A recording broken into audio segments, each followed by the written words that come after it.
Okay, welcome all to the first video of this channel. I am the political ninja and I'm recording because everything is getting effed up and this needs to be said.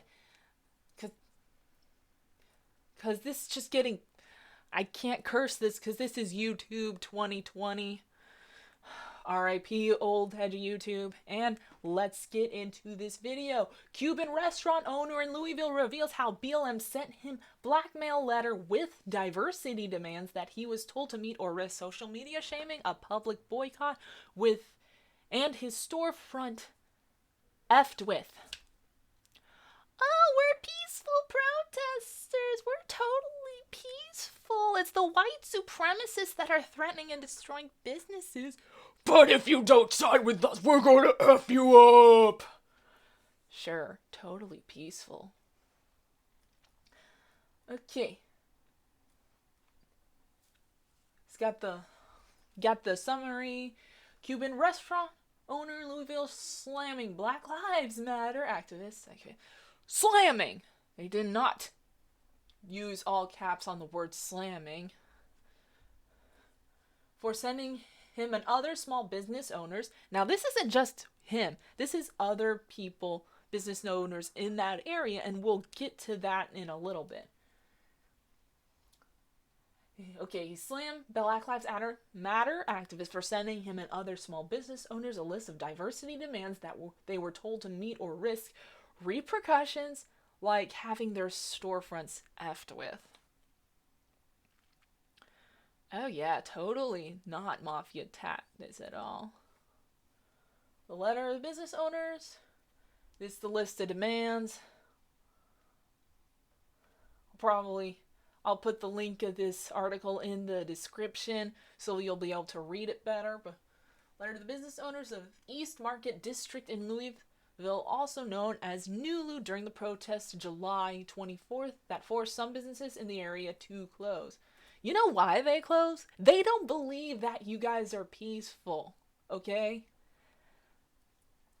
It demanded that business employ at least 23% of black staff, bought at least 23% of their inventory from black realtors, or make recruiting donations of 1.5% of their net sales to a local black charity, and that they should display a sign showing their support of the movement.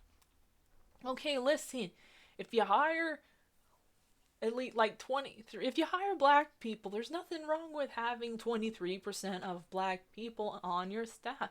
If it doesn't matter what skin color you are, if you got a nice little resume, and you work hard, it doesn't matter what skin color you are, you should be able to have that job. That wouldn't bother me if there was 23% of a black staff at a restaurant I would go to. It wouldn't bother me if it was 75%. Because I think the main reason to be 75% would be if it was a majority black area. Okay, I'm rambling. Bought at least 23% of their black inventory from black realtors. Okay, if you happen to be a black realtor and you do a good job, I would buy from you. Except I don't own a restaurant. So that would definitely get in the way. But yeah. Or make a donation of at least 1.5% of net sales to local black charity. There's nothing wrong with giving to black charity. But here's the thing. If you are at a point where you're threatening people to give business to black people, you're kind of implying that black people don't do enough of a good job, so that you have to threaten people to give them your business, and that's the only way. I know that's not the only way. I know I'm gonna get, oh no, black people can't succeed. Black people can't succeed. Minorities can't succeed. You know what? I can debunk that later in this vid. Let's go. And of course, they should display a sign showing their support of the movement. Oh, put our sign in your window or we will F with your store. Oh, put the swastika on your window and we will not F with your store. Hi. Yeah. Sound familiar? Okay. It also listed the series of repercussions if the businesses didn't comply, which included a boycott, social media shaming, and the invasive reclamation, whereas black-owned businesses with competing goods and services would set up booths and tables in front of outside of storefronts. Okay. Oh we totally like we're peaceful, but we want to ruin your life if you don't give in to paying us money, okay? Like, give us money or else. Shut up. You are not peaceful. They say the neighborhood has been able to flourish after the demolition of the housing project in the 2000s that robbed the black community of opportunities and wiped out their homes. Housing project equals black people. Housing projects are more for people with low income. That's not a that's not exclusive to black people.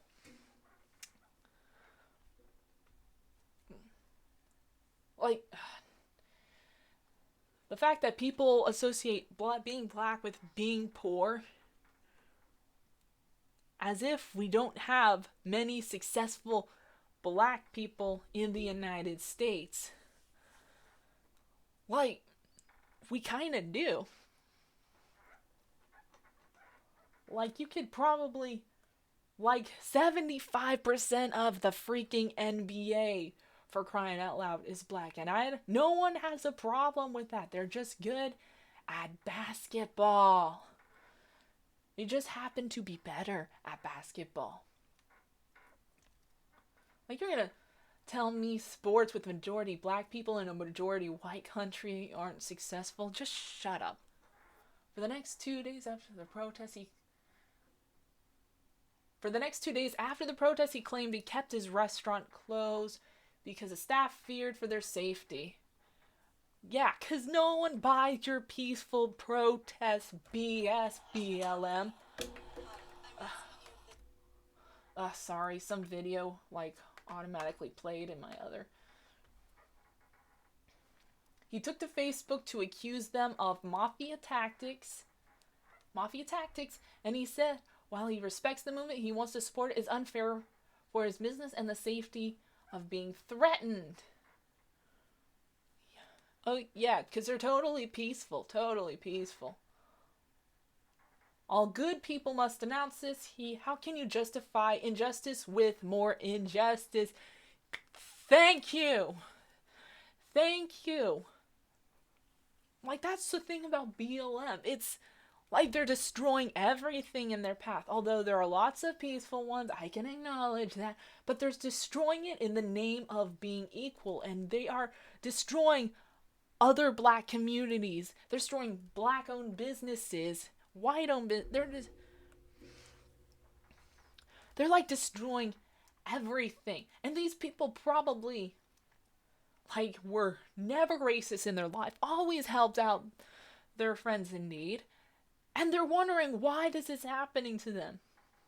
Because apparently you're racist for owning a business. You're racist for being in our way. On Sunday, he spoke up at the rally with other members of the Cuban community to express their support of BLM, but to also share their position on why they shouldn't be strong-armed into anything. Here. Okay, dear Nulu business owners, stakeholders in the Nulu Market District Business Association, whatever. Residents of Louisville are standing strong and together to express the destruction of your business has caused to low-income communities. I'm sorry.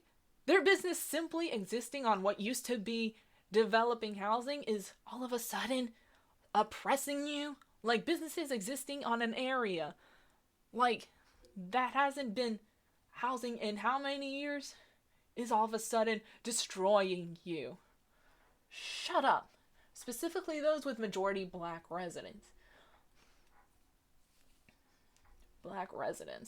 Okay, they acknowledge that it's not all black residents. We therefore demand representation and reparations. Here we go, in the Nulu Business District. of new for the gentrification that has taken place.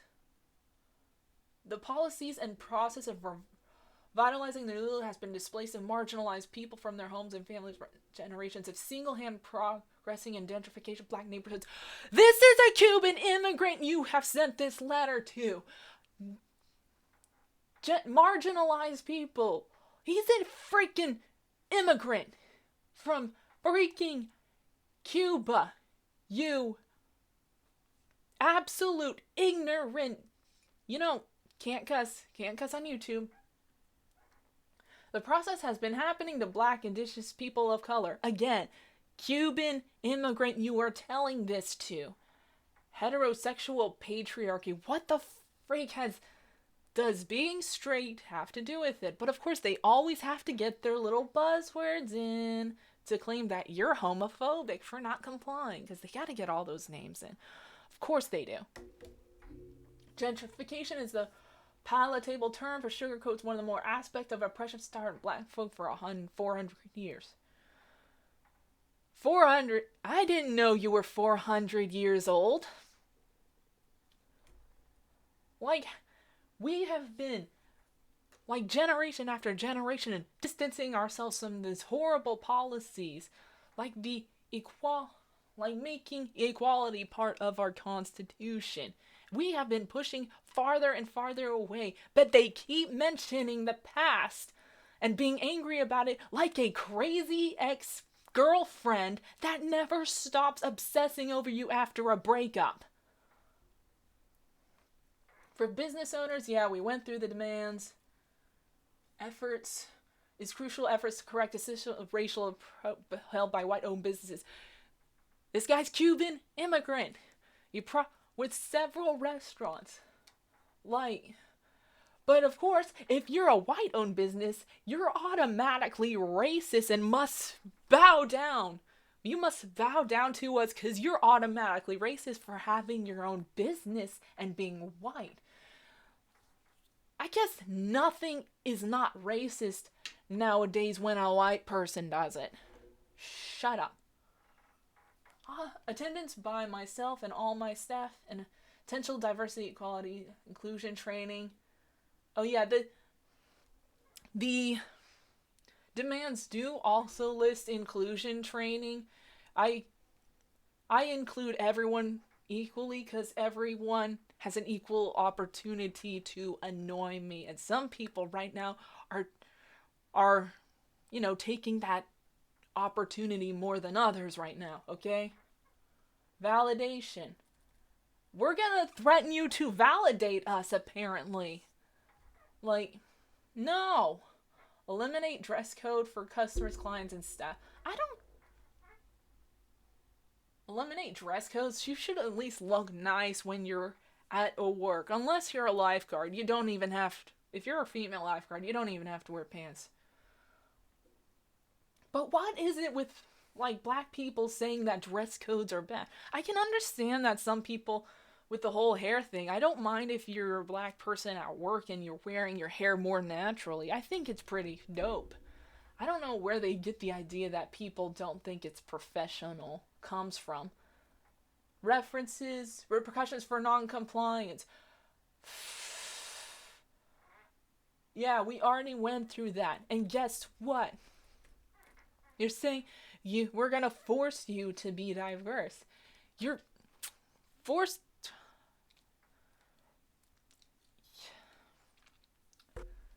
Yeah, totally peaceful. We're just gonna. If you don't bow to our cult, there'll be repercussions. There are these people out there who are trying to divine who I am as a man, who I am as a businessman, and who I am as a community. Yeah, they automatically assume you're a white-owned business and that you are gentrifying the black community. We need to come together as a unity. We're not the enemy of the black community. The Cuban community is not the enemy of the black community. Well, apparently you are now, since you're gonna stand up against, giving them money or under veiled threats, I should say. La Bodeguita is open to everyone. If you're gay, this is your home. If you're black, this is your home. If you're white, this is your home. If you're human, this is your home. You forget the trans species, my friend. Anyway, on the other hand, the reason why we are here is because because of the system, because socialism doesn't work and it never worked. Yeah, side note, Cuba is a socialist. This is started socialism, and everyone freaking, like, they were so desperate to leave, they made their cars into makeshift rafts to get the hell out of there. You're attacking a black brown establishment, but you're in the name of Black Lives Matter. Wait a minute, something's weird about this, she said. Thank you, because all these black businesses are being destroyed in the fires of these protests, and everyone's boarding up their windows because when they hear that they are coming. And of course, they'll say, oh, no, it's the white supremacists. But of course, they also say, well, if you don't support us fully, there will be repercussions, okay? Like, yeah, something just doesn't add up with it. Thank you, my friend. Thank you, girl. Protests. The BLM protesters in Louisville say that the list was not a set of demands, but that they want to start a conversation with local businesses. Oh my freaking... Shut up! Oh, we want to start a conversation by making you do stuff under threat of repercussions. That is not a conversation, okay? If that's what your view of a conversation is, maybe you need to rethink your life a bit. Okay, here's a little more about this man. Supports Cuban community rallies to support hot leader who equated Black Lives Matter with mafia. Because these are, in fact, mafia-like tactics they are doing. You got to buy from us. I can't do a Brooklyn Italian.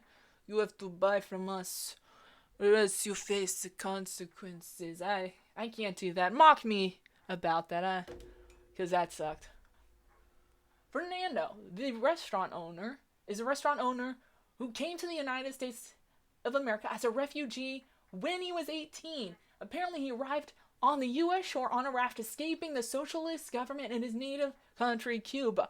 Yeah, you guys keep claiming that the United States is against marginalized groups, including, like, all people of color, and yet this guy, he only came here with a raft to his name, and now he owns, like a couple of restaurants in Kentucky where you would suspect that they would be a state that you would suspect them of being one of the most racist, and yet he has managed to be successful coming up from drifting on a raft to this country of America.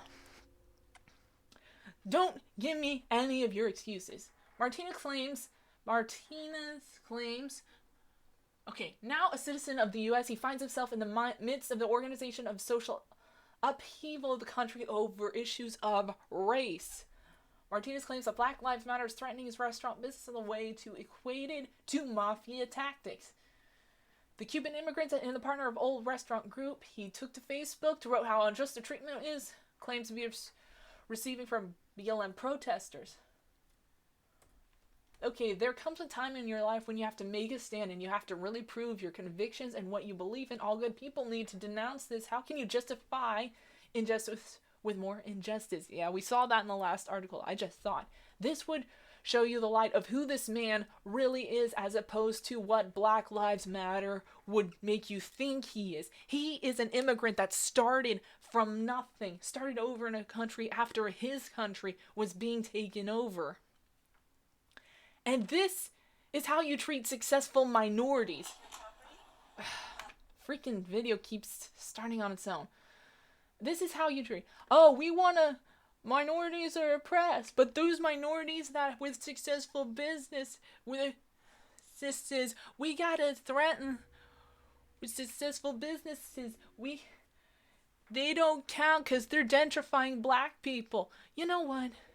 Maybe don't force people to give you money like as a repercussion for not starting a conversation, okay? This is why I am very, very, very pessimistic about your whole peaceful protest like analysis on how it works when you are literally telling people that they will reach repercussions if you don't financially support them. Okay? Now I will end it here. Like this is probably gonna keep happening because like BLM is just freaking everywhere. Cuz we have seen it time and time again. Like if man, I'm sorry. I'm just so like heated cuz I cannot end a first video well because I am both heated and I'm not that experienced in making videos where the camera shows my face and I'm reading the news and it's a bit more improvish.